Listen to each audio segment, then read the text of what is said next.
People want to convolute it with a bunch of big terms because think about it. When you're looking at a bike, you've got the size of the bike, you've got these types of bars, you've got different types of wheels, you got automatic shifting, rapid shifting. You've got there's too many. Look at the trainers. Look how far trainers have come. You know, I'm still old school. I like the old traditional. You know, you bolt the bike on. I'm sorry. You bolt the bike on and you start riding. Now, I totally get the smart trainers. They're awesome. They're cool. There's lots of information. I think a lot of times people buy them and still don't know how to interpret the information. That's okay, and that's not a dig. It's just there's so much information with FTP and functional and threshold that stop. Just really hold the horse a little bit. What makes cycling difficult is when we're looking at bike fits, we're looking at the crank arm length, we're looking at how many teeth are on the front chainring, the small. Does everybody understand these gears in the back? These are called cogs. Are you guys familiar with that? So when you hear this verbiage, I don't want you to get overwhelmed with it. If you're reading and you're doing some research, you're going to go buy a new bike, you need to be familiar with some of these terminologies. And I think it's very, very important because you go to the bike shop and a lot of times they'll say you stuff that A, is way beyond your capabilities, and B, for a $5,000 difference isn't going to give you much of a return on that investment. You know, if you look at, there's some all the bikes in here are gorgeous, but you look at some of these bikes that are $10,000, $12,000, the difference between that and a $7,000 is very minuscule. It's whether or not the athlete's going to be able to push that bike to its ability. A couple things that we want to get into is what is the definition of speed on a bicycle? You guys are fortunate. You can just kind of glance down and in an instant it's telling you your speed literally by the second. Without you realizing it, the math that's on that computer is pretty amazing because it's already, when you guys set up your computers, you remember when it asked you, or maybe you had the bike shop do it, you didn't? This computer knows what the wheel size of each one of these bikes are. So when you're setting up this computer, it says, are you on a 700C, which is the bigger? Is anybody on a smaller wheel size? Looks like everybody's on a 700C. Like Michaela, because of her height, she's on 650s. It's the next wheel size down. So you have to plug that into the computer because a smaller wheel is turning more per second than a bigger wheel. So it's gonna mess up your number. Don't worry about it if you haven't programmed it. I want you to be aware of it. Every time this wheel turns, it's running a calculation of the circumference at the time that it's turning. That's where we get this idea of gear inches. And I want you to be very aware of this because this is what dictates your speed and you don't even realize it. So with that being said, when you're looking at the speed that's on your computer, you don't realize it's taking the circumference of the wheel, it's determining how many times this is pedaling in a minute, and it's multiplying it by the gear ratios, which is how many teeth are on the front chainring and how many teeth are on the back. When I say teeth, look down at the chainring. They are literally teeth. It's what the chain grabs and runs in. But the derailment of the train is usually because we exhaust all of the cogs on the big chainring, and then we slap that down to the middle, because some of these have three chain rings. There'll be a big, a middle, and a small. Most of them have gone to 2. That's when the chain comes off. Now you know why. What I'm concerned about as I coach you out on the open road, when you get to, let's say that you hit the base of this, let's say Lucy's on fire, she hits it at 40K, feels good. She's climbing this at 18, gets about 14. She gets to here to 12. My goal, let's assume that this goes back down and flattens out. I need her to her pre-hill speed as quickly as possible. How many of you guys have gotten to the crest of the hill and you're like, thank God that's over? Whew, sit up, you like take a breath, do your hair, stretch out, high five each other, okay? I want you to get to where you're staying in your sweet spot. I want to make sure that the heart rate has not gone too crazy. Sometimes you can't control it because it's super steep. What'd you say you got to, 180? 187. So he gets up here at 187. What was your flatland average heart rate? Okay, so he comes into this hill at 150, 155. Remember what we said? Cardiac output? This is where your aerobic engine pays huge dividends. How quickly can you get, this goes to what you did in the pool with the boys, how quickly can Paul go from 187 to 150? So he's hitting the downhill, he's keeping the chain tight, he's pedaling on the downhill. How quickly can he get the heart rate to recover to go back into aerobic so he can resume his speed going down the road? How many of us have climbed a hill and was completely toast on the second half? Or it takes us 10K to get back to normal again. If you don't have an aerobic engine and power, this right here will zap your energy. And that's on one hill. What if you have multiple hills? Your run, you said it's 17K on the backside, just rolling. Well, it's 2K. Too steep. Yeah, and then it's pretty much down, and then about 17K, there's another incline. Is it continuous? So what her challenge would be is, can she get through those first 2Ks, get to her flat land? This is on the run. Same thing applies on the bike applies to the run. Can you get up and over that hill and still be able to aerobically recover and take off? Notice that I said aerobic. You cannot race anaerobic. We're still seated. Sorry? We're still seated. Yes, ma'am. Now the only difference would be is if you get to where you've run out of gears, you're in the smallest gear, you're in the smallest up front, and you feel like you're going to fall over, you've got to pop up. That's what I find hard, that transition, like from seating Yes. to standing, like, and then you stand up, and it's really easy to. Yes. And then you've got to change gears while you're standing up. And what she just said is an advanced subject that I was going to talk about in a little bit, but you're bringing it up now. It's perfect. If you know that you're going to start to stand up because you've trained the hill enough, right before you go to stand up, you go 2 gears harder and then stand up. What she's talking about is if you start to stand up, because of the weight distribution, you're going to over pedal it, and that's your tendency to fall there is quite high. The other problem that I have on the open road is once you get to the apex of the corner, you need to go back to your big chain ring and you need to go to the middle cog in the back. Because if you start to coast and you catch your breath and you go to pedal and the chain doesn't get tension, your rear end of your bike's going to come right up behind you and you're going to flip over. We see more people eat it on the backside of a hill because they're like, well, thank God I got over the top of it, and their head's just not in it, and they forget to adjust their gearing. They start to pedal, and because you're clipped in, the rear end's coming right with you. And it's really been ugly on some things that we've seen. Okay, so that's why if you go back to what we've even said over the last 24 hours, it's not just about keeping blood sugar levels stabilized so that you're not hangry and you're not doing all the other things we've teased about. Now we're in the heat of racing, and you've got to be in it to win it all the way to the end. And if you push too big of a gear too early, you're gonna, I hate to use the word, you're gonna bonk again, because you've burnt your sugar up faster and or you've sweat faster at a higher rate, and you don't have a replenishment strategy because you deviated from what you trained yourself to do. So when I said to you earlier, when we're looking at pace and we're looking at heart rate and we're looking at sweat rate, and now we're looking at fuel, and now we're looking at water, and then you're looking at electrolytes, you don't realize all this stuff you guys have been doing. But at the end of the day, you know whether what you did worked or didn't. If you're having to regurgitate because your stomach's distorted, you know something didn't go right here. Hopefully after this last couple of days you have a little better idea what, you know. But I'm sorry you had to go through all of that. Now, to your question or the comment about when to climb and when to stay seated, I do like to have the athletes get out, as I shared with you earlier, every 15 to 20 minutes, set your timer on your watch. You know that you're going to stand up, go 2 gears harder, stand up, stretch your lower back. I'll show you the stretches I want you to do on the bike.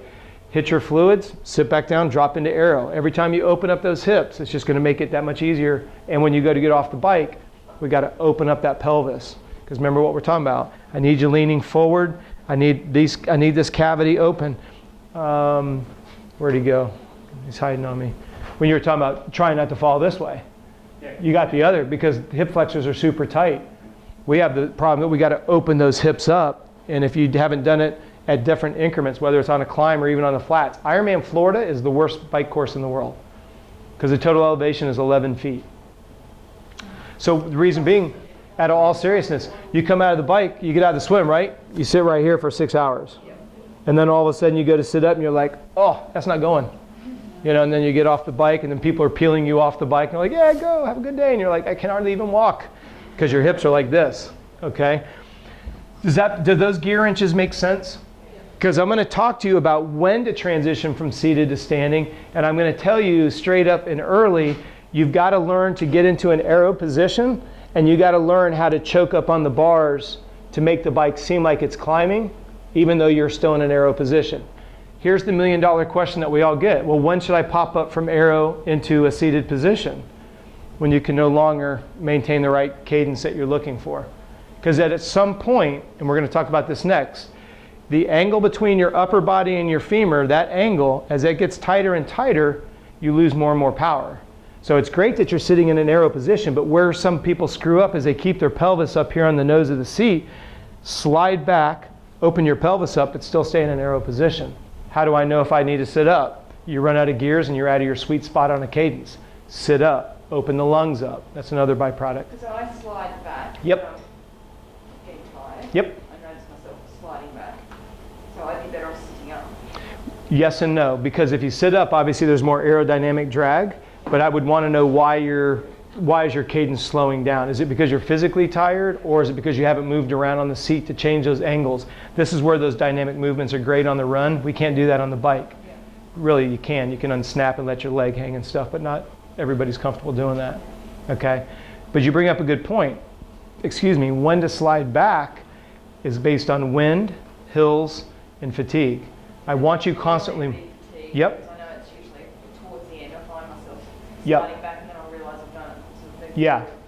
And this is where it'll be interesting when we go into soft tissue. Is the fatigue a result of your body doesn't have the flexibility to stay in the position that you desire? So that's what causes you to sit. Remember that idea I said, if somebody's holding your shirt, you may be perfectly fine, but the hips are so tight that you're fighting against yourself that it prematurely fatigues you. I feel if I slide back on the hips, my legs start working again Mm-hmm. on the platform to get some form of power. Yep, and that's a great segue, and we didn't coordinate that, so high five, knuckle punch, okay? That segues us into pedal mechanics, okay? What you guys are looking at is this is called the bottom bracket. The dead center of the bottom of the bike is called bottom bracket. You're looking at your chain ring from the side. This is your foot going around in a circle. So I want you to think about it as a clock. Top dead center, you're going to hear this word a lot. This is bottom dead center. Bless you. So all it is essentially when your right leg hits the bottom, the good news is your next leg is up. I teased about this on the run yesterday. You guys may not realize it, but your crank arm length on your bicycles, they should change based on the inseam length of your legs. So crank arms could go anywhere from a 162.5, which is how many centimeters they are, from the dead center of the crank to where the pedal's at. We go into this in level 2 extensively because you really need to know what you're doing. But it's based on the inseam length, because the longer the crank arm, the more leverage you have to turn a bigger gear. It's just mathematics, it's leverage, okay? So you say, well, gosh, why don't I just go get 185 cranks and run them?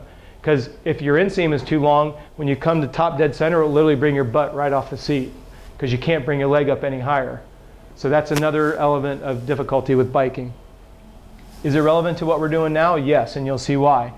When you get to top dead center, the tendency is literally just to smash straight down. So when I get to top dead center, I just push straight down. The next leg comes up and I push straight down. That's great for a while until your quads are so roached that they can't fire anymore. So what this represents on these arrows is does anybody not have, this is a double negative, does anybody not have clipped in shoes? Everybody's clipped in, right? Okay. This is what's interesting. You have toe clips on your mountain bike, right? I don't have no, I just have my trainers. You have the platforms on top, right? It's interesting because the shoes that we'd slide in and it has the harness that goes over your feet. When they went away from those, that's why we get the word clipless pedals, but yet we're actually clipped into the pedal. So people are like, that makes no sense to me. Why do we call them clipless pedals? Because you've gone away from what's called toe clips, and that's why they're clipped in. So it drives a lot of people crazy, especially you women. It drives you really nuts. I'm sorry, Luce. Sorry about that, Luce. I was afraid the seat would start to get a little uncomfortable. So the idea here is when you're clipped in, the benefit, because I think that you had asked about going and getting your shoes. When you're clipped in, this actually is your foot position on the pedal. So when I'm watching you pedal, when you come from the top dead center and you get to 3 o'clock, I need to see a flat foot. You guys, look at the bottom of your shoes. May I borrow somebody's shoe real quick? Is this yours? Okay. I don't know if you guys realize that or not, but this is made out of carbon fiber for a reason. Okay? So the idea is, if I get to top dead center and my heel is like this, I've just essentially lost the benefit of what's on the bottom of the shoe because I'm only using this much, essentially where I'm clipped in. If I get to the top of dead center and I level my foot off, as I get to 3 o'clock, all the power that I'm putting into the pedal, that I'm putting into the shoe, gets transferred to the clip, which then goes down the crank arm, which goes down the chain, which goes to the rear wheel. Sounds sophisticated, it's not. The power Think about that whole surface. As you stomp your foot on the ground, the amount of power you're hitting the ground with is getting distributed through that clip and getting transferred to the rear wheel. That's how we get power. Well, if all of a sudden I lose that surface area and I go to this small little point, now I'm just toe jam and I'm essentially tap dancing on the shoe. I'm losing all this power. But yet you spend all this money for these shoes. In the old days, not all of them had carbon fiber. They were plastic, so they would flex. Now most of them are carbon fiber and they're inexpensive. I know you may say $300 is not cheap. I remember when they were $650 when they first came out. And the only person that made them was Look. Okay? Look and Time. Actually, I think Time was before Look, were the first clipless pedals that came out. Okay? If I get to top dead center, I literally want your foot. Pay attention to this. This arrow essentially represents the power I want you to put your physical foot in the shoe. So as I come over top dead center, I want you to push your toes as if I'm trying to go that way. That's what that represents. When we get to 3 o'clock, I need you to sink your heel like you're putting it into a bucket of mud. Usually we get to 3 o'clock and we're already here. And we're going to show you on the bike, this is where being in an arrow position could really hurt your power. Bike setup is an issue. You want to get to 3 o'clock sinking your heel. Why? Because I'm keeping pressure on the second half of the pedal stroke. Go with me for a half second. If I check out at 3 o'clock, I'm already relying on the next leg to come up. So now what happens is I lose that entire power curve in a pedal stroke. Because I'm preoccupied. This sound familiar with the swim? Where we're worried about this one and this one's the one hurting us. Yes, this leg's going to come up automatically, but why lose the power here? When you get to the bottom dead center, your pedal should be flat. Now you're going to act like you're scraping mud off the bottom of your shoe. See where the arrow's coming backwards? This is where you'll start to engage all the strength in your hamstrings. Because at the end of the day, what we're trying to do is balance. When you push from 12 to 6, you're all about quads. When you go from 6 to 12, it's all about hamstrings. So when I get to 9 o'clock, I'm literally in my foot, I'm pulling straight up.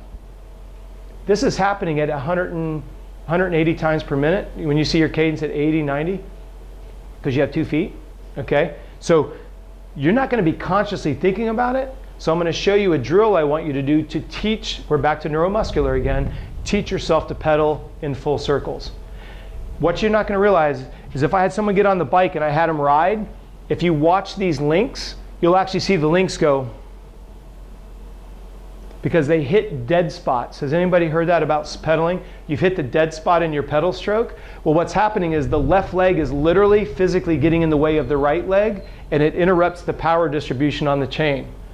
You can literally be riding your bicycle, look through your inner thigh to the chain, and you can see the chain and it'll go, whoa.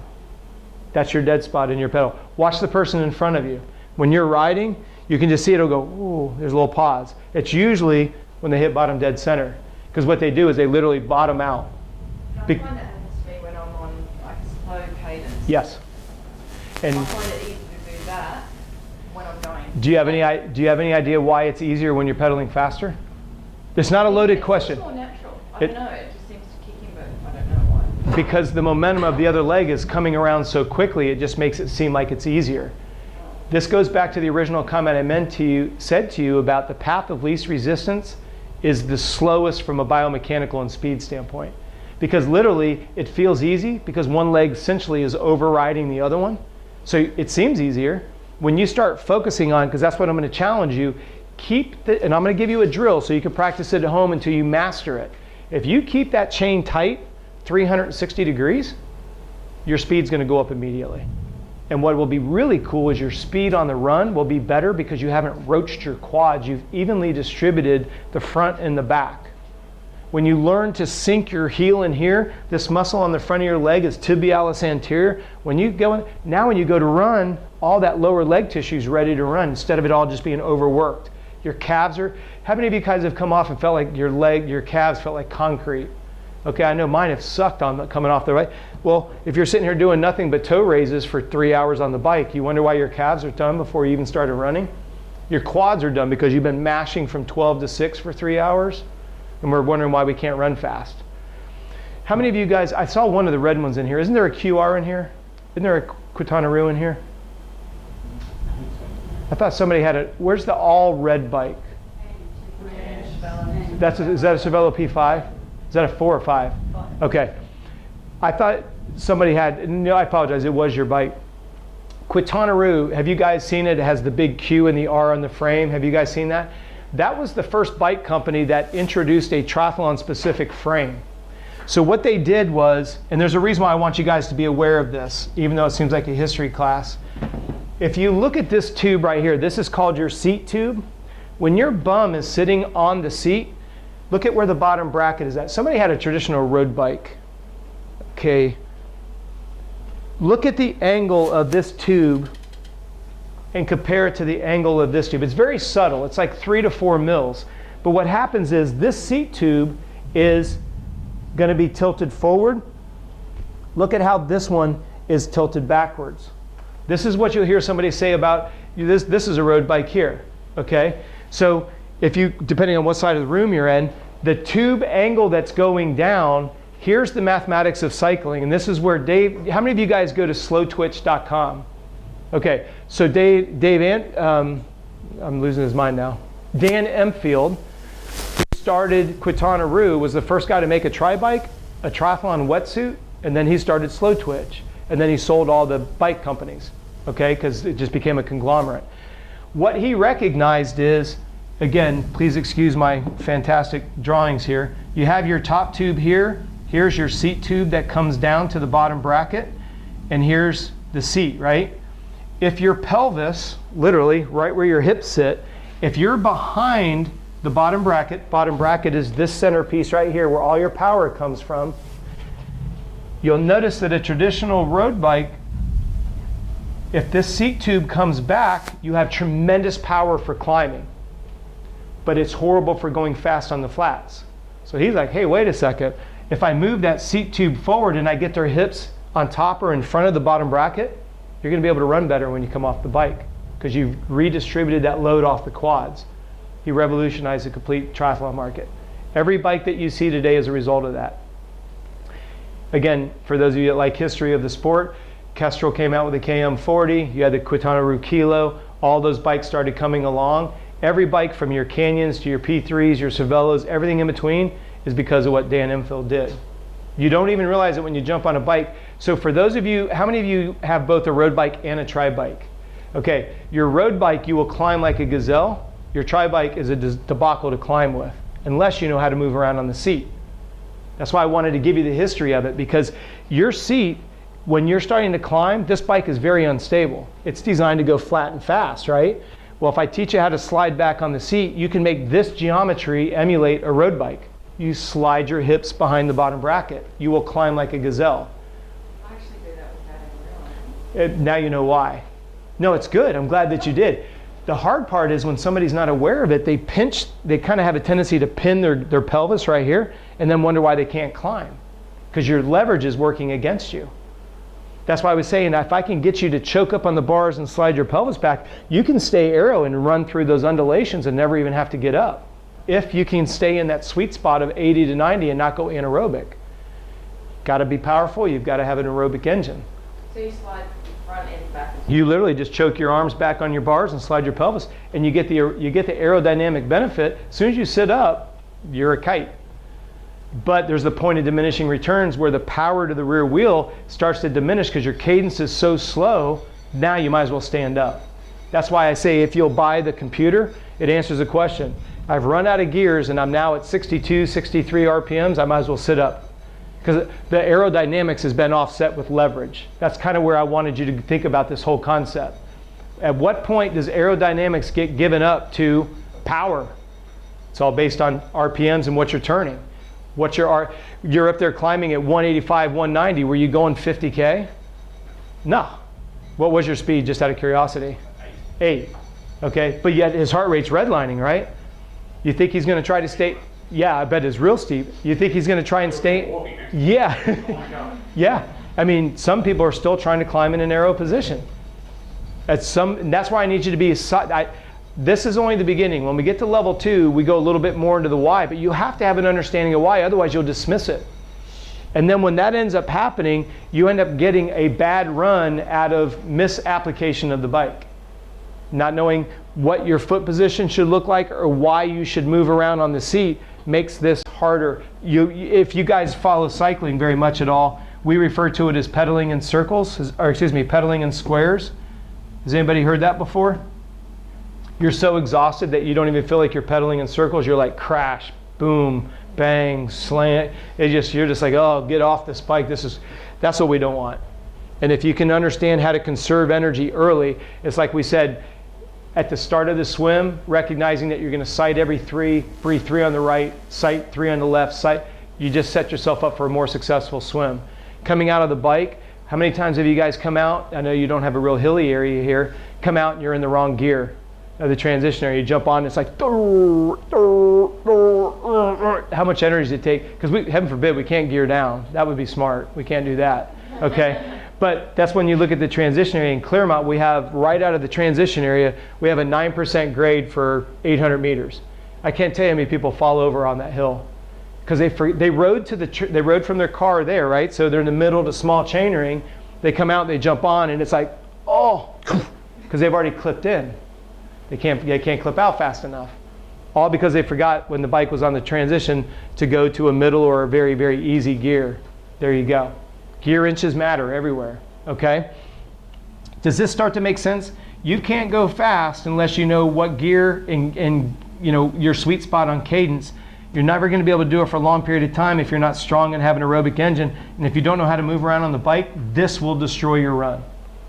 That's why I said yesterday, you're triathletes, not cyclists, because the rules change a little bit if it's just an all-out time trial. Yes, sir? So when I first started triathlon, I'm not a cyclist background. Yeah. So I rode for a couple of years.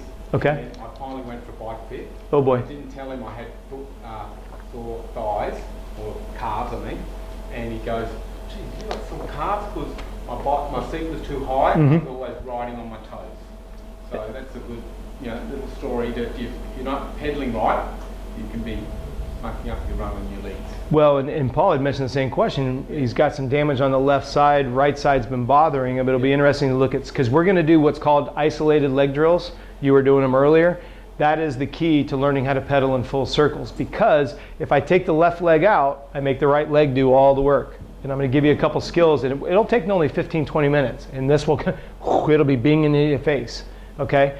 But to your point, it's interesting, if you don't understand the anatomical position, and it goes back to what Lucy said, you guys have a bike fitter for the club, utilize him or her, please. Bear with me here. You don't realize that when they clip your foot onto this pedal, the positioning of this is called the fore-aft position. How far forward, how far back, how far in, how far out. In the old days, when our shoes would clip in, there was no side-to-side movement. So when you go in a pedal stroke, if you had any deviation, your legs would be completely devoured. Your knees would get hurt tremendously. So when you get a bike fit, when you have that bike and you've got that shoe here, when you're in a certain position, this lateral condyle of the knee, they drop literally a physical plumb line down through the center of this spindle of this pedal right here. So when someone says they're dropping a plumb line through the spindle is this arm that attaches the pedal to the crank arm. If that's off, then you're going to end up with knee issues. If that's off, you're going to end up with low back issues. And as you get more proficient, when that angle is off, because they're measuring the angle between the tib-fib quad, femur, they're also looking at the angle between your torso and your femur, and they're bouncing it against the power to the rear wheel. You've got these expensive, beautiful bikes, and are you getting all the power out of them? Your fit may expose some missing gaps. Because some of you guys are training a whole lot, and you're not seeing the improvements. It could be because the bike fit is literally working against you. It gets into fore-aft positioning, in and out. And when you get into a bike fit, please be patient, because when your foot is clipped in here, they're going to move the seat forwards and backwards, up and down. They're going to adjust your stem up, forwards and backwards. They may put a shorter stem this way. They may put one higher. Each stem is a little bit different based on your torso. That's why when you buy a used bike, you need to make sure that you take it to somebody that knows, don't just buy a bike and say, oh, it's a 63, it fits. You got to look at the whole, this is what we call the cockpit. Everything's got to fit, okay? What about wheels? Wheels are a tremendous advantage. The greatest amount of rolling resistance is the first 2 inches off the ground. That's the whole concept behind these deep dish wheels. Okay? If you get into like the 808s that are really, really, really big, there's it's just going to be that much faster, but they're also very unstable because when you get a crosswind, the higher that rim is off the ground, it's like a kite. And that's why even at Hawaii, remember I said that you're not allowed to run discs, you're not allowed to run anything bigger than 404s at Hawaii because they know it's just going to be a kite. Wheels play a tremendous advantage. I would encourage you not to train with these types of wheels because there's such a psychological advantage. When you go to a traditional low rim, like this is even big. I would go for, does anybody have like a traditional rim? Yeah, like this one back here. I would train on those because then when you get into a deep dish, you'll notice a significant difference in the speed. It'll add probably 1 to 2K with very little effort.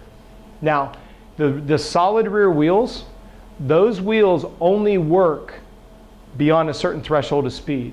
It's actually based on the vortex, the yaw of the wheel. So if you're not going to get up to where, what would be 22 miles an hour would be what? All right, so if you're not above 34, 35 kilometers an hour, that disc wheel it's actually going to slow you down. Because it's like an airplane. You got to get to a point where the aerodynamics actually works and it will accelerate once it gets up to speed. That's what is good about a solid rear wheel. If you have the power to get it up, it's actually easier to maintain it once you get it past that threshold of speed. What you have to fight is the crosswinds. So now it's a cost benefit. You're getting pushed around, and if you fall below that threshold, the weight of the wheel becomes counterproductive because these are very, very light. All right? Because if you tap these, they're hollow. It's another reason why I don't want you to train on them, because if you dent these are expensive to fix. I could take a steel rim like that, and with a truing wrench, I can tighten and adjust the spokes, and I can straighten that wheel out. This, because of this material here, it's very, very sensitive. You hit a curb or you hit a rock or something, it could damage it. Just real quick, you'll notice how smooth these are. Okay, when you start getting dings and hits in them, it actually slows them down. You lose the slipperiness of them. And it's kind of interesting because when you look at the solid discs, if you look at the carbon fiber on them, it looks like there's actually divots like a golf ball, but it's just more of an optical illusion. They're still super smooth. So these are expensive wheels. Even if you say, oh, they're not expensive, I still would train with something that's a little bit heavier and a little bit more durable. Yes, ma'am? Back to the bike fit. Yes. So Jason has told me he's had about 5 bike fits in about 2 years. Okay. So he says, one, it's not your bike fit for life, it's an evolving thing. Absolutely. I think you think you've had one, you're done. Yep. And I don't want it to come across like the bike guys trying to sell you on a bike fit. As you get more flexible, as you get more powerful, as you have bigger and more ambitious goals. Remember, as I said to you, I have 4 fittings for my bike. I have an Olympic, I have a sprint, an Olympic, a half, and a full. Because as the distance goes longer, I'm more interested in comfort. The shorter it goes, you pretty much are in sufferfest for the shorter races. No shoes, no socks, no inserts. It's just everything's tight and ready to go. Why do we do that? Because as I tighten this up, when I make this more aggressive, I get more power, but I don't have to sustain it for as long. So that's where you kind of play around. Like for an Ironman type of a distance, you're not going to have yourself completely slammed down because it's very uncomfortable for 4 hours, 5 hours on the bike. But it's something that you could put up with for 45 minutes if you had to. Okay? Especially if the intensity is high because you're really worried about not dying. You're worried about breathing. All right?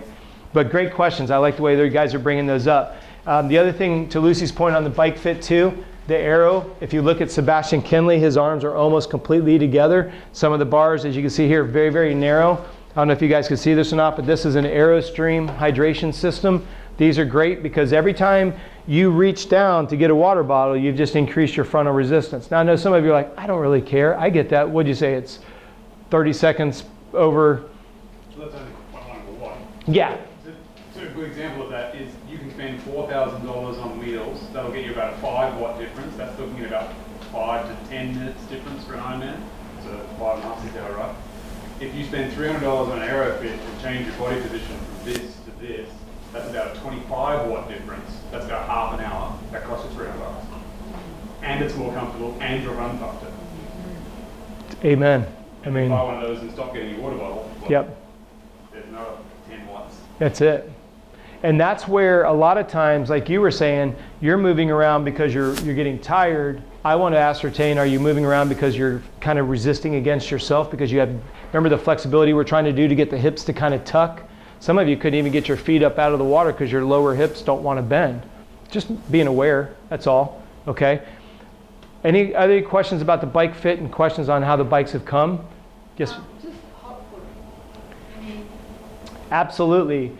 If you're looking at your positioning on here, what you run into is you change your position of your foot, your physical foot in the shoe, and then when you start to change the angle, you get that little rub spot. You don't realize it, but your foot's doing this in the bike shoe quite a bit. Remember I said on the run I needed more of a golf ball and less of a tennis ball?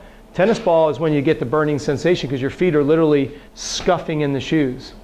I hate to say it, I don't want to wait till your feet are on fire to go, hey, maybe I should land more on my midfoot. If you can kind of stay ahead of it, that's why I want you to sing head, shoulders, knees, and toes for the exact reason. Biking is even worse. Michaela's had a couple troubles where she'll push wattage way harder in a race than I can get her to do, to the point that her feet go numb on the bike. And then it just cannibalizes her run. So we've had to change the positioning where she's given up a little bit of wattage on the bike so she can run because she has a running background. When she's not able to run to her ability, we got to come back to this. So absolutely, when was the last time you had a fit? Yeah, I would encourage you on that. Is it 1 foot or both feet? Okay. And so the thing that we'd want to look at, you should see some redundancy here. Is she right foot dominant? Is there something on the left side that's causing her to compensate and go to the other side? These are all things we've been briefly talking about. That's where you start to see these issues start to manifest themselves. Remember what we said yesterday, if you're in an arrow position and your head's tilted back, you get all that upper trap, anger in the back of the neck, all the things we got to work on. Bike fit can make a difference. Because it's not just about slamming you down and getting your aerodynamic. It's got to be the amount of power. And I'm going to keep coming back to that. Your upper torso to your femur, if you slam that angle down, you completely cut off the power to the rear wheel. What you're going to do is you're simply going to scrape the mud. So I need the foot flat. Remember, from 3 to 6, I asked you to sink your heel. Now assume you got to bottom dead center. I literally want you to feel like you're scraping mud off the bottom of your feet. When you get to 9, drop it back down to the bottom. Come up to 9, back to the bottom. 1 minute, go. Now, hey guys, listen. The hard part is not letting it come above that bar. It's a very small quadrant. Remember, it's only 1/4 of a circle. And yes, it does make it harder when you stop at that tube. I respect that. What I want you to feel for is feel where the cleat is clicked into the pedal and how you're creating that torque in that pedal in what would normally be a dead spot of the pedal stroke. You'll notice the hip flexor really starts to talk to you when you start focusing on the back half of your pedal stroke. And I apologize, when I say back half of pedal stroke, I'm looking here. Here to here is the back half of the pedal stroke, because we have a tendency just to mash straight down. This is all hamstring, this is all quad. Obviously they're working together, but you get the point. 5 more seconds. Your weaker leg for 1 minute. Ready? Go. You are going 12 to 3. Start at top dead center and just push your toes away from you and come right back. So loose, come back, go back right there. And now stop. As a reference point, imagine that you're trying to take your pedal to your front hub. 12 to 3. And for some of you, you can actually bring the pedal back to the down tube and just stop. So it's that little quadrant is all we're looking for. 1/4 of a circle. 30 seconds.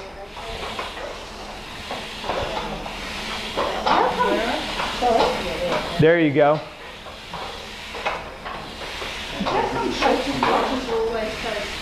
How come what?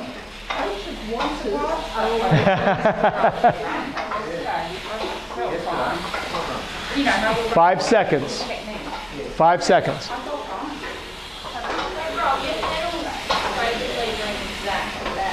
Essentially, the pedal needs to be flat. It's just going to this point. Yep. What is your hand representing? The crank arm. Yeah, the crank arm is from top dead center to 90 degrees. That's exactly it. Now let's switch. Pause at 3 o'clock so your foot's flat, and then let's sink your heel into mud until it's bottom dead center. Crank arm will be pointing straight down when you're finished. Bring it back to halfway, and then sink it straight down.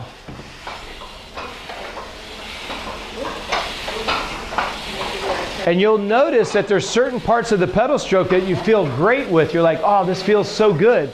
And then there's other sections where you're like, oh, this is painful. Well, you know where you need to focus. Yeah, I can't quite get it. Yes. Halfway. I keep wanting to go down. This is another reason why, if you guys can get like a full-length mirror beside you where you can actually see where your leg is at and see where the pedal's at, makes it a little bit easier. 15 seconds.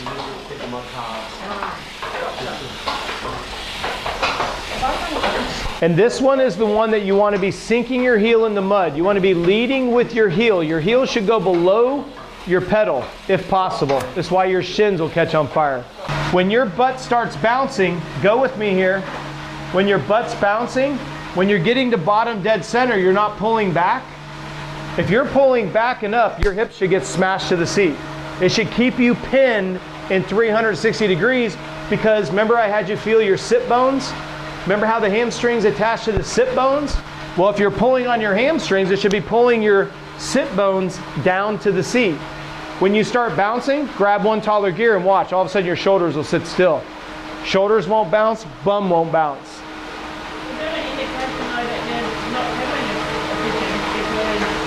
It'll be a combination of the two. If you already know how to pedal in circles and you're still bouncing, then I know you need to go one gear taller, because that's a brilliant question. That's more of a level 2. Usually people haven't been taught to spin in circles, so when should I adjust? When your butt's bouncing on the seat, assuming you're pedaling in full circles. Level 2, it would definitely be you need to be one gear taller. Right now, pedal in circles. I hope you guys see why I asked you to figure out what your sweet spot is on cadence, and then see how close you can get to that when you're doing single leg. It's usually about 30 to 40%. If you're comfortable at 80, your single leg will be like 35, 40. I want you to drop into an arrow position as if you were out on the open road, okay? Remember the illustration I gave you of the hill going up and you see it in the distance? I want you to get in the habit of, as you see that hill, I want you to gear up, make it harder, accelerate ever so slightly, and carry your momentum up the hill. Now let's just assume that you did have cadence on your bike and you're going to stay in that sweet spot. Did anybody look at their cadence? Can they give me a number that they now know they're comfortable with? Average was 81. Okay, so you see how it falls. Anybody above 85, 90 as a comfortable? Okay. Anybody below 80? How low, like 78 or like 68? Yeah, 75, 70. Okay. So again, there's always an exception to the rule. If that's what you're comfortable with, and that's where you want to be. The reason why I'm saying it is I'm going to use the example of an 80 to 85. Use your numbers respectfully, okay?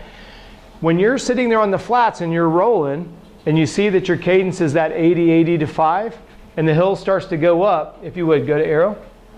Okay? Now, one of the things that I would look at right off the bat is see how her arms are not directly underneath her? See how this is at 90 degrees? That's what we're shooting for. Because what this is her body's already overextended to begin with, so her shoulder blades are going to pay the price for it. We want you to have your body weight supported where your arms are directly underneath you.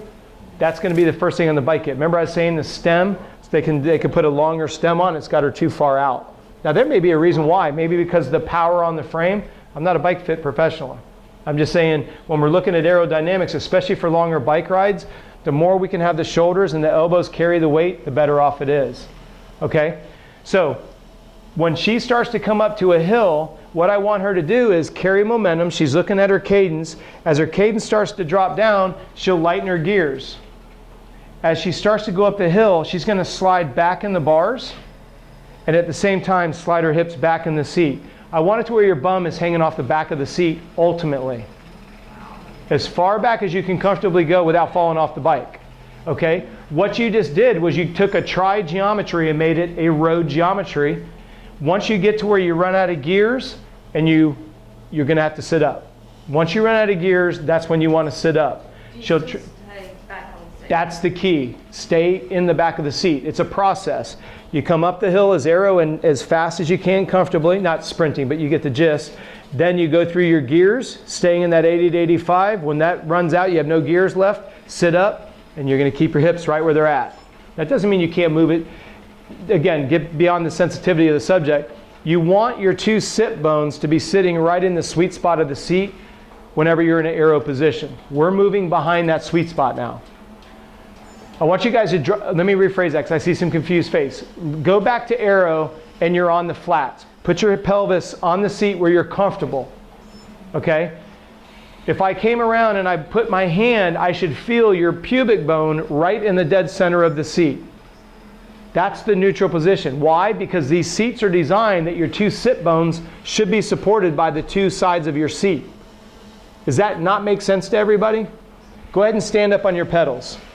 Look at the bike beside you. This part, this meaty part of the seat is what should be supporting your two butt bones. I'm going to go to both sides. Where can you guys see across? Go ahead and so this part of the seat, this back part of the seat should literally be supporting your sit bones. Somewhere right in the middle of that is your sweet spot. Okay? Does that make sense? Yeah.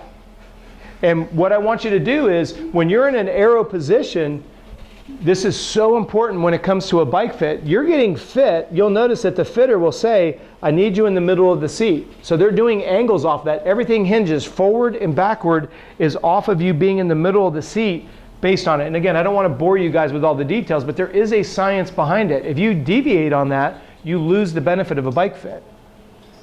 Is anybody confused on that? Imagine that you're sitting in the center of the seat. Now you may come back and say, well, my fitter did my fit where he wants me on the back of the seat. Great. That's the middle of your seat then. I need a reference point on the seat. So the seat is long this way. If nobody can see where I'm at, let me know. This is the front of the seat. That's the back of the seat. You have your seat tube that goes, you know, this tube that comes out from underneath the seat. I'm asking, my experience has been, your hip joint is sitting in dead center of that seat at all times.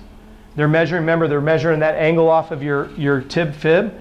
Well, if I'm asking you to move forward, where's your starting point? That's what I need you to be thinking about. Most bike fits do it in the dead center of the seat because that's where it's designed to be most comfortable. If I'm moving back, I'm going to get into that little raised portion that's in the back. And believe it or not, when you get on a downhill or a flat, I need your pubic bone right on that little point.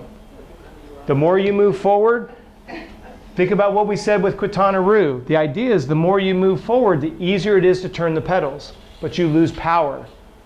If you're on a downhill or you have a big tailwind, get to the front. You'll be able to turn the pedals way faster and much more efficiently because you don't need torque and power there. Your torque and power comes from a road bike geometry that moves your pelvis behind the bottom bracket. So if you have got the more the road bike design, Yes. do you still sit back to go uphill? No. Right. No. But you're the contrary to everybody that has aero bars because you're going to have to slide forward and get more towards the front to get more of the aerodynamics and the ease of turning the pedals to save your to save your legs for the run. That's a great question. And that's the part that gets a little confusing when someone goes to the bike shop and they ask you a plethora of questions. You're like, I don't have a clue. Well, you do now. Road bikes are great.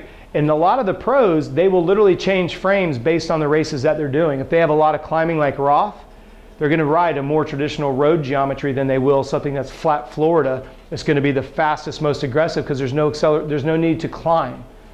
This gets into another level of it.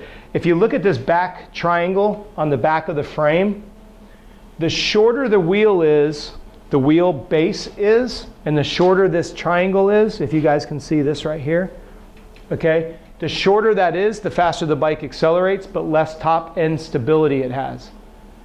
If you look at like a lot of the European road cyclists, the triangle back here is much bigger when they're going to be needing high speed. When you're descending, it's a catch-22 because you want a shorter rear end so it accelerates up the hill, but it does not have a lot of stability on the backside of the hill. The pros are pretty mind-boggling when you know what they're doing, okay? You've got to think about it the same way.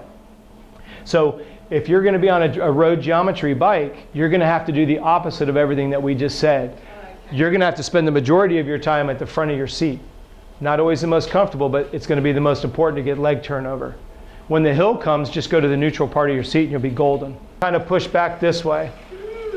And what that's going to do is that's going to get this lower lumbar area, which you've just been sitting in aero, which is like this. You're trying to go the other way. So you almost want to like kind of tuck your hips underneath. Anybody not feel that in the small of your back? You got to want to literally tilt your pelvis into it. Then come back out. And then what I want you to do is the opposite. I want you to go the other direction. Roll your, for those that do yoga, think about that. I think it's what? Cat. Yeah, kind of get that roll of your shoulders. Now remember, you're going to be doing this in like second increments. It's not doing it for a long time. Now what I want you to do is drop the right leg to bottom dead center. Just gradually let the heel drop below the horizon just a little bit. And then you're going to pedal a couple times, then go to your left leg, do the same thing. At this point, you would then drop down, grab your water bottle, get some fluids, and then go right back into arrow position.